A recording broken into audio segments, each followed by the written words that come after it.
नमस्कार। आज हमारे सामने रॉजर फ्रिट्ज की किताब the power of positive attitude की एक समीक्षा है। तो चलिए इस समीक्षा में थोड़ा गहरा उतरते हैं, देखते हैं कि इसमें क्या खास बातें हैं, क्या सीखने लायक है। हमारा मकसद है इसकी मुख्य जानकारियों को समझना। शुरुआत में ही ये समीक्षा बताती है कि किताब का मूल विषय क्या है, ये कि कैसे हमारा नजरिया, हमारा एटीट्यूड हमारी जिंदगी पर, हमारे करियर पर, रिश्तों पर, सब पर असर डालता है। हाँ, ये सुनने में शायद बहुत बेसिक लगे, लेकिन दिलचस्प ये है कि समीक्षा इसे कैसे फ्रेम करती है। जो बात मुझे खास लगी वो ये है कि समीक्षा सिर्फ ये नहीं कहती कि पॉजिटिव सोचो तो अच्छा महसूस होगा, नहीं, बल्कि समीक्षा इस पर जोर देती है कि लेखक इसे सफलता पाने का एक बहुत शक्तिशाली जरिया मानता है। अच्छा, ये सिर्फ फील गुड फैक्टर नहीं है, बल्कि प्रैक्टिकल नतीजों के लिए है। हाँ, यहीं से बात थोड़ी और गहरी होती है। समीक्षा लेखक के कुछ मुख्य विचारों को सामने रखती है। पहला विचार, जो बहुत बुनियादी सा लगता है पर शायद अहम है, हमारी सोच का सीधा असर हमारे नतीजों पर पड़ता है। मतलब जैसा सोचेंगे वैसा करेंगे, वैसे फैसले लेंगे, है ना? बिल्कुल। और ये सुनने में जितना आसान है, असल में इसे प्रैक्टिस करना उतना ही मुश्किल हो सकता है कभी-कभी। और इसी से जुड़ा देखिए दूसरा महत्वपूर्ण बिंदु है जिस पर समीक्षा ध्यान खींचती है, असफलता। असफलता से सीखना। हाँ, सफलता से सीखना। समीक्षा के मुताबिक किताब कहती है कि फेलियर को अंत ना समझें, उसे एक मौका समझें कुछ सीखने का। इसे वो क्या कहते हैं, रेजिलियंस कहा गया है। लचीलापन। जी, लचीलापन। ये सिर्फ दोबारा उठ खड़े होना नहीं है, बल्कि उस अनुभव से कुछ सार्थक निकालकर आगे बढ़ना है। सही कहा। समीक्षा शायद इस बात पर जोर देती है कि यही नजरिया मुश्किल वक्त में टिके रहने में मदद करता है। बिल्कुल। और फिर वो तीसरा बड़ा आइडिया आता है, दृष्टिकोण बदलिए, जीवन बदलेगा।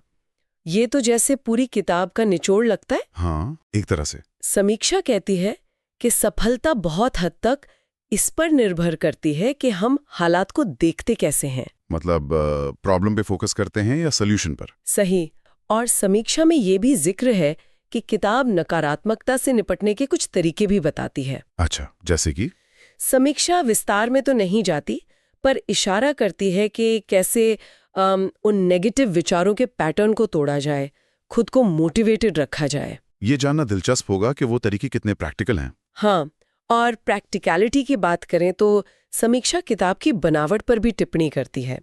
वो कहती है कि भाषा बहुत सरल है, चैप्टर्स छोटे हैं। अच्छा। और हर चैप्टर के अंत में कुछ प्रैक्टिकल टिप्स या सलाह दी गई है। तो इससे पढ़ना और अमल करना दोनों आसान हो जाता होगा। जी, समीक्षा का यही मानना है कि ये चीजें किताब को ज्यादा सुलभ बनाती हैं, मतलब ज्यादा लोगों तक इसकी बात पहुंच सकती है। तो फिर समीक्षा के हिसाब से ये किताब किन लोगों के लिए ज्यादा फायदेमंद है?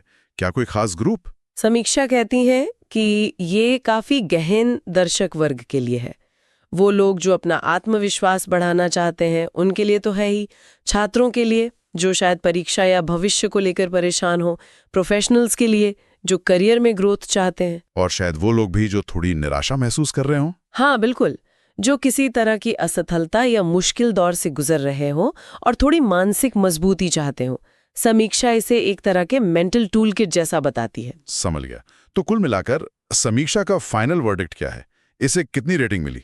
समीक्षा का निष्कर्ष यही है कि एक सीधी, सरल लेकिन काफी असरदार किताब है। ये हमें याद दिलाती है कि भाई हालात हमारे काबू में हो ना हो, हमारा नजरिया, हमारा एटीट्यूड, वो हमारे हाथ में है और यही हमारी असली ताकत है। और रेटिंग? समीक्षक ने इसे 5 में से 4 स्टार दिए हैं। 4 स्टार, अच्छा, तो काफी सकारात्मक मूल्यांकन है। हाँ, काफी। और जो सबसे अहम बात इस पूरी समीक्षा से निकल कर आती है वो है दृष्टिकोण को बदलने की क्षमता को दिया गया महत्व।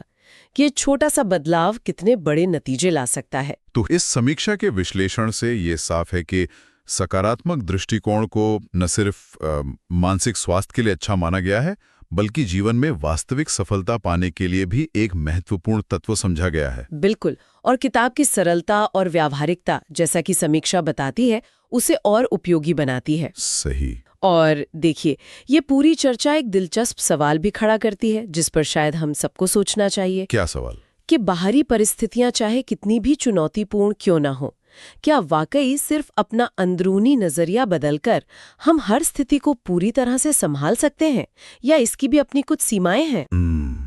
ये सोचने वाली बात है कि सिर्फ नजरिया बदलना काफी है या बाहरी एक्शन भी उतना ही जरूरी है। हाँ, ये एक ऐसा सवाल है जिस पर आगे विचार किया जा सकता है।